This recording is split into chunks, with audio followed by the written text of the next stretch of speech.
Greetings and welcome to In-Depth. I'm Dike Rostant. The Caribbean Industrial Research Institute, or CARIRI, continues to be doing work that we should all be aware of and take pride in.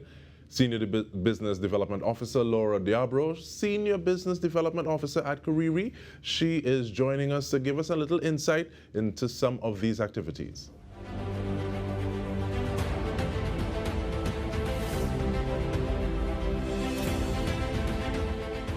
It has been a while, Ms. Diabro. Thank you so much for joining us. But let us get off on speaking about the DIA program. What is it? Because I know there was just an observance of finishing that program, I believe, or this cohort. The 5 cohorts actually. So the DIA Lab is an initiative, is a regional initiative that was conceptualized by the Trust for the Americas, the Organization for American States, and its supporting partner, the City Foundation, and CARIRI is the local implementing partner. And it was established in 2021. Just recently, actually, this year, 2023, we saw 300 graduates graduating the 2-week training program that we had, that we ran from June to September 2023.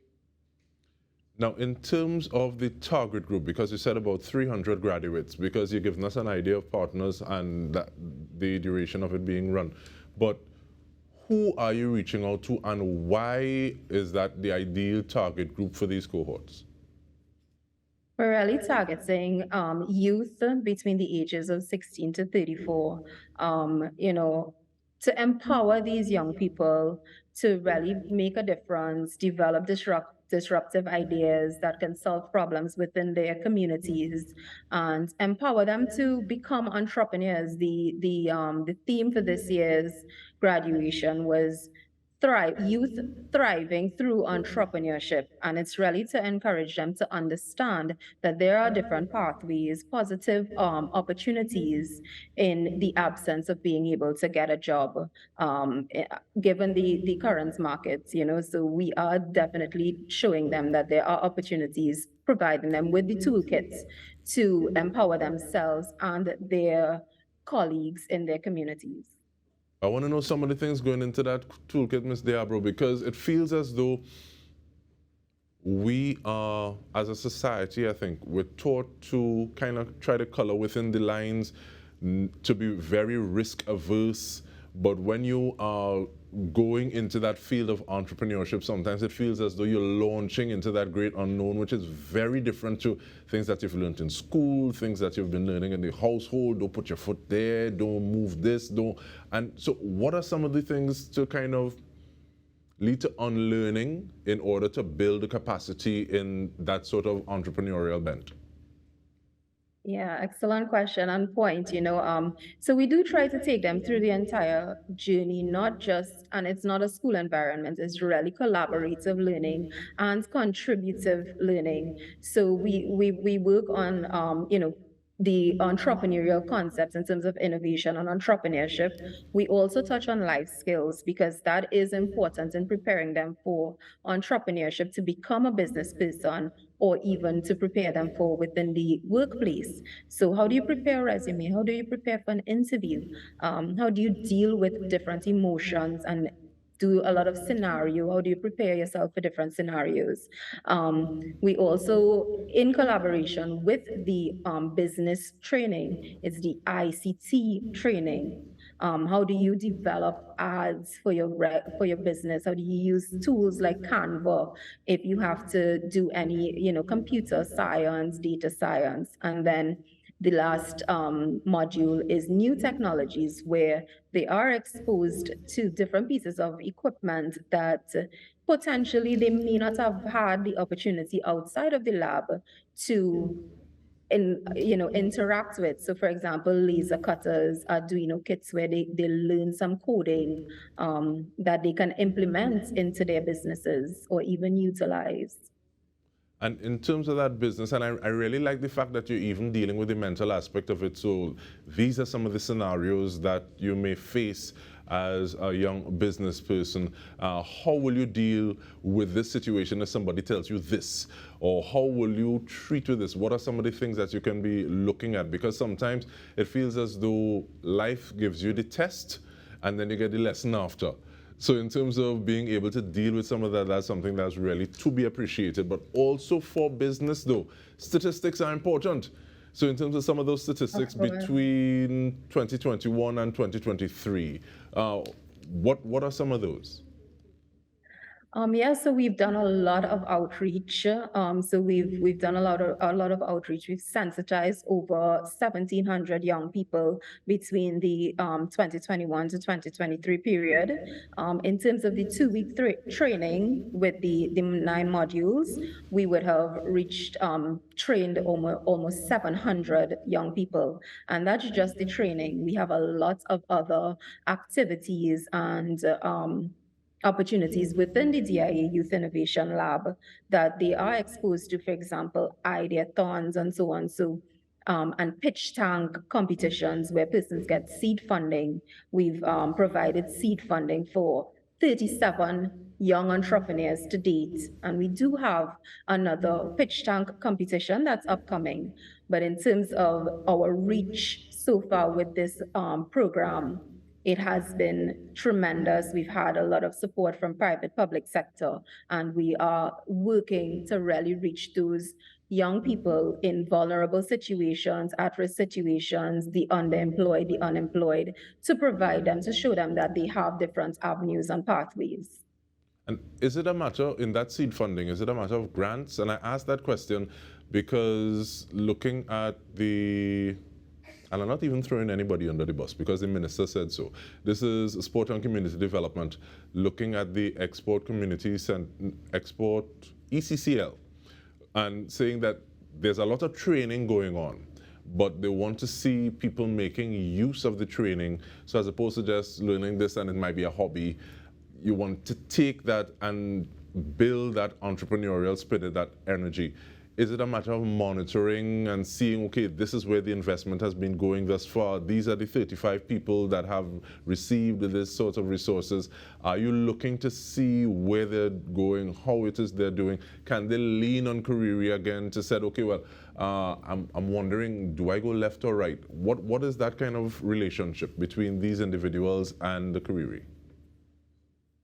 Of course, impact is very, very important in these instances, especially to encourage the young persons.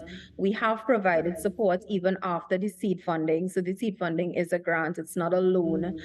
They do, provide their projects proposals. Some of those grants that would have been distributed or the projects that would have been funded, for example, some of them would have been small businesses that we would have supported to grow a little more. Others would have been businesses that they were ready to scale up or take their product to the next level. But then we have provided support for businesses that are that was at the idea stage, and we actually saw that flourish into something. And I can give you an example of one. For example, somebody had an idea for a drone business, and they used the seed funding to purchase their first drone for their business. And they've gotten big jobs in the oil and gas sector. They are able to do aerial mapping, they do events and so on. So that young person now was able to create employment for themselves as well as their colleagues with the seed funding, and really use that. We do try our very best to monitor, to follow up, and to provide further support. We have had young people come into the lab, utilize the equipment later on. We have, because we are the Caribbean Industrial Research Institute, we have a lot of other departments that, can provide support in different ways, whether it's technical guidance or otherwise. And I really like that point of saying, okay, well, you may start here at the Center for Enterprise Development, but at the same time, as your capacity grows, there's still this kind of scaffolded sort of resource base available to you within CARIRI. But we take a short break. We continue when we return. We are speaking to Senior Business Development Officer Laura Diabro. Stay with us. We come back with more.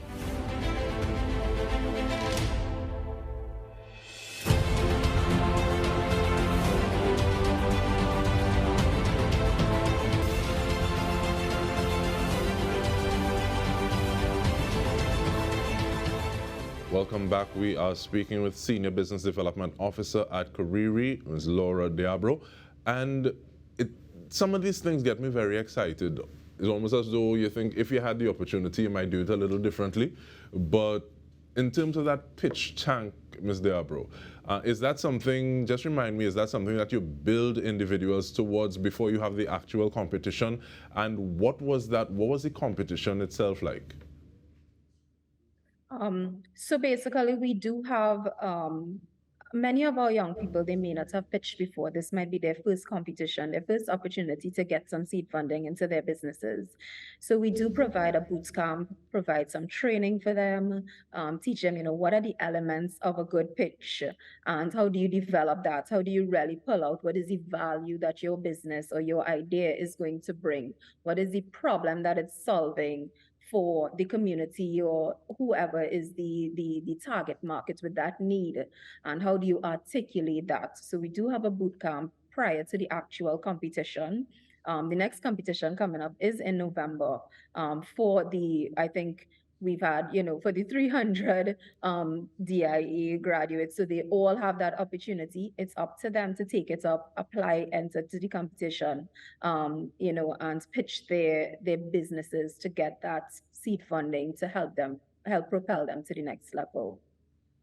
And how do people reach out and say, okay, I want to be part of this, even outside of saying, I have an idea or I've already started working on my idea? Because you said you'll deal with individuals who are at different levels. Some may be at ideation, some may not even be at ideation. But how do individuals become part of the cohort? So you can reach out to us through dialabtt.cariri.com, our website. We are also quite active on all of our social media pages. Our marketing team is very excellent in terms of responding to if you have queries, if you send a message and you're not sure. So you can reach out. We do have links there where you can register. Our next intake, we are starting registration for January 2024. So you can reach out there, and we have a lot of information on our website, so you can see all the information in terms of what opportunities we have through this lab and that our partners have afforded through the Trust for the Americas, the OAS, the City Foundation, and CARIRI.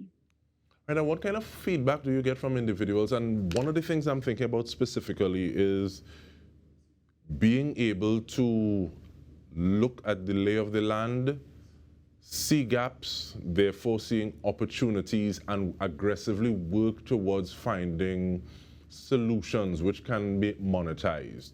The fact that this is an exercise that you need to build like a muscle that you're able to do in class, quote unquote. What kind of feedback do you get from individuals who have gone through that process with you? So most recently, actually, one of our speakers at the graduation representing one of the cohorts, she would have mentioned she actually has a business, and being part of the cohort, she could not have necessarily articulated what is the value, what is the business offering, and so on, and the learnings, the teaching in the presentations and what she would have extracted from that, she is able to put it into practice, better able to articulate her business. We do have other persons who weren't sure what their next step would be, what their business idea could be, but then being part of the program, it really helps to shape that mindset so they have a better understanding of what their next step or their way forward would be. Do you find anyone who's a little less afraid to be different? And I say that because sometimes you may be going down a stretch and you see one person selling flowers, and then you see another person selling flowers and say, but hey, there's a flower district or the flower zone. And that's just being able to be a little different and a little less afraid to do that. Is that something that you experience as well from members of past cohorts? We experience it and we encourage it. So there is an activity in the innovation and entrepreneurship session where they work in groups with people they've never met before, and they have to come up with an idea on the spot. And some of the ideas that come out of that, it's definitely, innovative. Some of them, it's not like, okay, everybody's making the same thing, so let's all go ahead and do it. They actually dive deeper into the assignment. They try to find out what is the problem that's plaguing us right now. And they look at, okay, what's something that's easily implementable? So yes, we would like to, achieve world peace, but given our resources, what can we actually do? And we do have some creative ideas coming out of that first session that we do encourage them to actually take all the way through the program into the pitch tank competition if they're interested. And so the theme this time around for the graduation, and I'm going to try to not stumble on all them THs, youth thriving through entrepreneurship. But what do you hope to be the agenda that you're pushing for the next time around?